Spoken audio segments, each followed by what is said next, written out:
Economic uncertainties की बात करें तो इस दौर में सोना फिर से इन्वेस्टर्स की पहली पसंद बनता जा रहा है। रिपोर्ट्स की माने तो 2025 में सोने की कीमतों में लगातार बढ़ोतरी देखने को मिल रही है। तो आखिर इसकी वजह क्या है और इसका असर आम लोगों और इन्वेस्टर्स पर कितना पड़ रहा है, तो इस बारे में आपको बताते चले। हाल ही में आई एक रिपोर्ट के मुताबिक ग्लोबल इकोनॉमिक अनसर्टेनिटीज, महंगाई और इंटरनेशनल टेंशन के चलते सोने की मांग इसको लेकर तेजी से बढ़ती नजर आ रही है।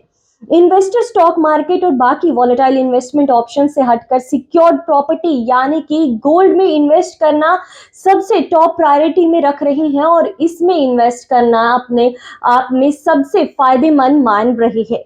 दरअसल कई देश अपने केंद्रीय बैंकों यानी कि सेंट्रल बैंक्स में सोने का भंडार बढ़ा रहे हैं, जिससे इसकी कीमतों में काफी हद तक ऊपर तक देखी जा रही है। इसके अलावा ग्लोबल लेवल पर मंदी की आशंका और डॉलर में उतार चढ़ाव भी सोने की कीमतों को प्रभावित कर रहा है। अब सवाल ये उठता है कि आखिर सोने की कीमतें इतनी तेजी से क्यों बढ़ रही है।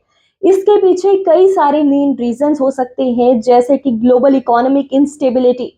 कोरोना महामारी के बाद से दुनिया में अर्थव्यवस्था लगातार अस्थिर बनी हुई है, जो कि बिल्कुल अनस्टेबल हो चुकी है। कई बड़े देशों में मंदी की आशंका बनी हुई है, जिससे इन्वेस्टर्स जोखिम भरे इन्वेस्टमेंट से बच रहे हैं और सोने जैसे सुरक्षित इन्वेस्टमेंट की तरफ बढ़ रहे हैं।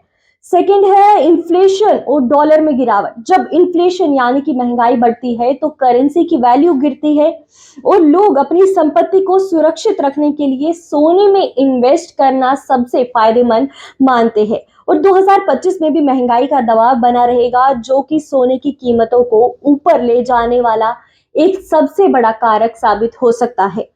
बात करें तो केंद्रीय बैंकों की खरीदारी भी एक बड़ा रीजन हो सकता है, क्योंकि दुनिया के कई बड़े बड़े देशों के सेंट्रल बैंक्स अपने फॉरेन एक्सचेंज रिजर्व्स में सोने की मात्रा बढ़ा रहे हैं। इस समय सबसे बड़ा सवाल अब ये उठता है कि इन्वेस्टर्स को अब क्या करना चाहिए। तो आपको बता दें कि अगर आप सोने में इन्वेस्ट करने की सोच रहे हैं तो कुछ इंपॉर्टेंट चीजें आपको ध्यान में रखने की जरूरत है। एक्सपर्ट्स की माने तो अगर आप सोने में इन्वेस्ट करना चाहते हैं तो आपके लिए लॉन्ग टर्म इन्वेस्टमेंट बेहद फायदेमंद साबित हो सकती है। हालांकि छोटे उतार चढ़ाव से बचने के लिए बाजार की बारीकी से निगरानी रखना आपके लिए जरूरी है। तो 2025 में सोना एक बार फिर से इन्वेस्टर्स के लिए एक सुरक्षित विकल्प बनता जा रहा है। और ऐसे ही महत्वपूर्ण जानकारी के लिए हमारे साथ बने रहिए। तब तक के लिए मुझे दीजिए इजाजत। धन्यवाद।